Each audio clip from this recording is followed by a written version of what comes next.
Já tinha colocado anteriormente ao representante do Banco de Portugal, que disse que não sabia se essas informações eram divulgáveis ou não, iria informar-se sobre essa matéria, mas pergunto agora diretamente à Associação Portuguesa de Bancos qual é o montante que, imaginando este cenário, que esta legislação, esta proposta de lei não existe ou não é aprovada, qual seria o montante que os bancos teriam que deduzir imediatamente ou a prazo aos seus fundos próprios, portanto, basicamente, os ativos por impostos definidos que têm nos seus balanços que teriam que ser deduzidos. Qual é o montante? A imprensa especializada tem referido nas últimas semanas valores da ordem dos 1.500 milhões de euros, respeitantes a 3 bancos, o BCP, o BPI e o BES. Portanto, de acordo com as regras vigentes, se essa situação se verificasse, ou seja, em cumprimento dos rácios de solvabilidade, então os acionistas desses bancos que se encontram nessa situação teriam que garantir a recapitalização desses bancos de forma a elevar os rácios de capital para os mínimos exigidos pelas normas em vigor. E eu gostaria, portanto, de insistir nesta questão, que bancos são esses? Há algum banco nesta situação que teria que proceder a um processo de recapitalização e sim, que banco é e os montantes em que esse teria que ocorrer. Concretamente ao Sr. Deputado do PCP, o que é que aconteceria para os bancos se o regime não for aprovado? Penso que isso, entretanto, já foi esclarecido, portanto, ou seja, obviamente se o regime não for aprovado, teremos o setor bancário português terá de sofrer, portanto, o impacto derivado da dedução aos fundos próprios principais. E depois o que aconteceria a seguir será uma decisão de banco a banco tomada em Assembleia Geral de Acionistas. Portanto, não lhe posso dizer o que exatamente cada banco faria individualmente, porque isso compete aos acionistas decidirem. Relativamente às outras questões que me colocou, eu lamento informar que por motivos profissionais e que estão relacionados com os estatutos da APB, a APB não pode divulgar valores de bancos dos seus associados individualmente. Segundo os estatutos, nós só divulgamos informação agregada e na base da informação de que dispomos e que nos é facultada pelos próprios associados. Daí que não possa confirmar os valores. O mesmo problema se põe relativamente aos montantes e à ajuda para os bancos. Concretamente, nós não temos informação, a APB globalmente não tem informação relativamente aos montantes dos DTAs. Nesta segunda ronda, novas questões, mas vou insistir nas questões colocadas anteriormente. Nós não podemos sair daqui sem respostas. A senhora professora Manuela Teido Marques diz-nos que a APB não pode fornecer esses dados de forma desagregada, mas pode-nos fornecer os dados de forma agregada para o conjunto dos bancos. Relativamente aos dados agregados, remete-nos para o Banco de Portugal, só o Banco de Portugal poderá dar esse elemento, ou seja, remete-nos para o regulador. Mas o regulador esteve aqui há uma hora atrás. Senhora professora, esteve aqui há uma hora atrás e perante estas mesmas perguntas e a insistência feita nas duas rondas, não nos deu respostas. Portanto, nós não podemos sair daqui sem respostas. Vamos ver se nos entendemos. Esta proposta de lei do Governo traduz-se inegavelmente num benefício para os bancos.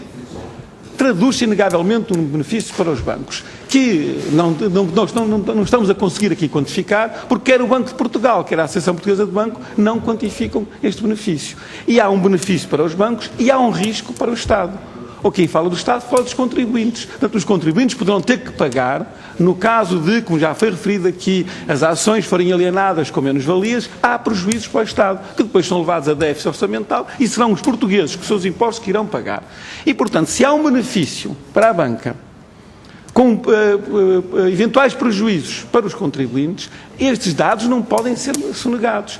A imprensa tem falado em números, avançado com números, e nós o que gostávamos é que a Associação Portuguesa do Banco nos confirmasse esses números, de forma agregada, não podendo fazer de outra forma, para o conjunto das instituições bancárias portuguesas, e temos aqui, creio, 2 representantes do BCP e do BPI, poderão talvez fornecer os dados relativamente aos seus bancos. A imprensa tem referido, e vou dar aqui alguns números, conhecerão com certeza a imprensa, também além, diz que com esta operação, e se esta proposta do Governo for aprovado, o BCP terá um benefício que varia, de acordo com a imprensa especializada, entre 1,2 e 1,4 mil milhões de euros. Portanto, não estamos a falar de trocos, estamos a falar de quantias muito avultadas de DTAs que vão ser assumidos pelo Estado como créditos fiscais e que depois, mesmo convertendo em ações dos bancos, poderão ser essas ações alienadas com prejuízos. Estamos a falar de valores significativos. Relativamente ao BPI, e refiro apenas os dois bancos que têm aqui representantes, diz aqui a imprensa que o montante poderá atingir os 227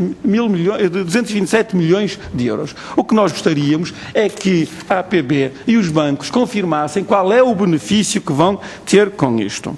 E depois outra questão que coloquei e que também não foi respondida, foi abordada mas sem resposta, é que bancos é que, se esta legislação não fosse aprovada, que bancos é que, por ação desta dedução a capitais próprios dos ativos por impostos definidos, teriam rácios de capital inferiores àqueles que são exigidos e que, por isso, seriam obrigados, para essas mesmas normas, a procederem uma recapitalização.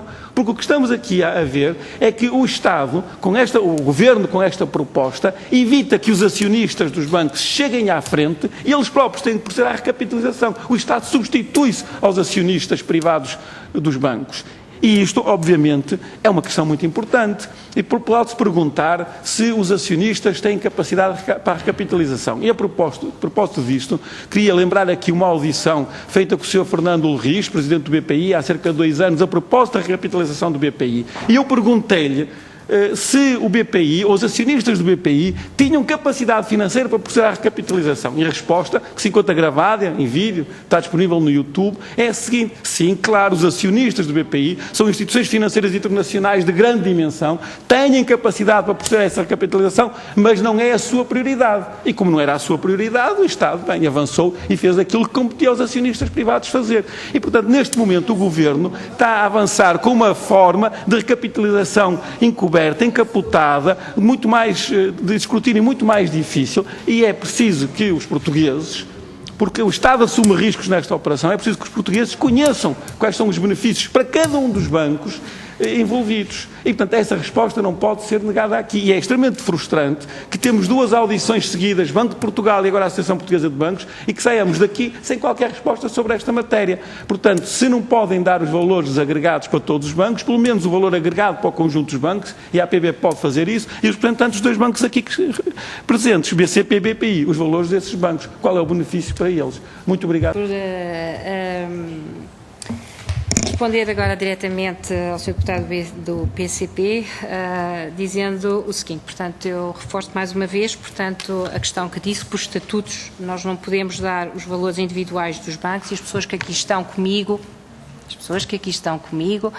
estão a falar em nome da APB, portanto, não poderão falar em nome dos respectivos bancos.